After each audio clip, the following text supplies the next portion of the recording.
By the time this video goes live, Anthem will be dead. On Monday, January 12th, 2025, the servers will be shut down and the game becomes completely unplayable.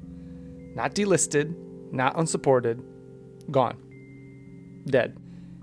And I spent the last few days playing it, knowing that was coming. And there was a question I couldn't stop thinking about. Does a game ever deserve to die? I'm not talking about failing or no longer being popular, but disappearing entirely. Because there's a difference between a game losing relevance and a game no longer being allowed to exist. And I think we started treating those things like they're the same thing. And I think that's a problem. I was playing a game with my brother the other night, and I asked him, is it even a big deal if games die? Because I had just beaten God of War Ascension recently for PSP on my phone, and I promptly uninstalled it afterwards. Not because it was a bad game by any means, but because I needed the space. And that's modern gaming. If you have a Call of Duty installed or a Rockstar game, half of your memory is already taken up. Storage is king, and it made me realize something strange. And it's that most games fade out of our lives long before they disappear from our libraries. We don't stop playing them because they're gone. We stop playing because we move on. A symbolic death of sorts. Look, let's take it back. If there was ever a game that deserved to fail, it was E.T. on the Atari 2600. The game was rushed, it was broken, it was so infamously bad, it almost crashed the entire industry.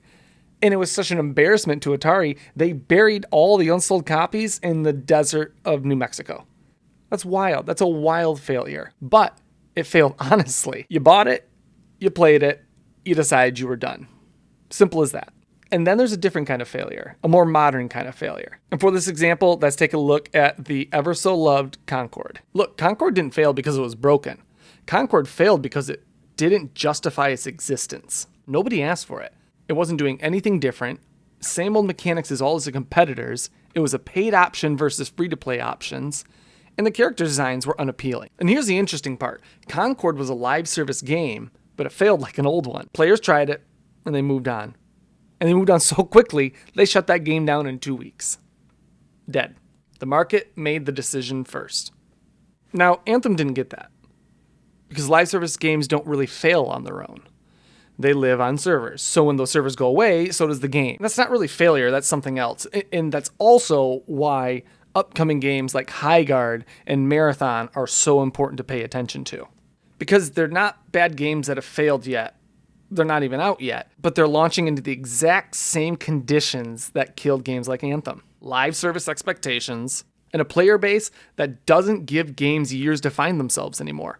Our attention spans are shot. I'm not rooting against either of these games. I don't necessarily want them to fail. But if they don't justify their existence and their ongoing cost to the shareholders and us, they don't slowly fade away. They face the same kind of situation Anthem did. Is it worth keeping alive? And that's the tough part, because it's not that games might fail, but that more and more games are being built so that failure means disappearance. That's the way of the game industry right now. It's all live service structure to maximize profit. And that's the tough part about live service games. It almost makes me feel sad about some games that are still alive. You know, I look at the over 1,000 hours I put into Warframe, countless hours I put into Helldivers, and even our brand new Arc Raiders. I feel the sadness not because they're failing, but because we know how this ends. Someday those servers won't be supported, and all that progress will be gone. But is that such a bad thing? If I uninstall a game, I don't typically go back and play that game. Now, I know a lot of people will do a new game plus or do a lot of replays of games, especially games that they really enjoy, but in this current market, typically I'm beating a game and I'm moving on to the next one. So let me bring it back to the question I asked in the beginning. Does a game ever deserve to die? Do I think Anthem deserved to die? And I thought about it for a while I was playing it. Anthem didn't justify its long-term cost. Anthem didn't find its audience, or if it did, it didn't retain them. And it didn't earn the ongoing support. And that's the market reality. The gaming industry is a commodity.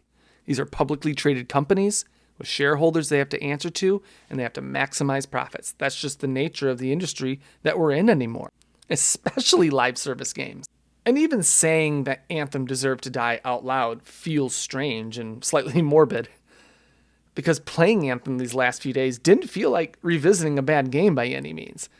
It felt like visiting someone you know was dying and wishing you had spent more time with them. And you can't fix that regret.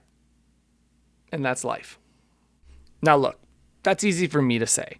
I paid $2 for Anthem, a physical copy of it. That's cheaper than a Blockbuster rental I didn't return.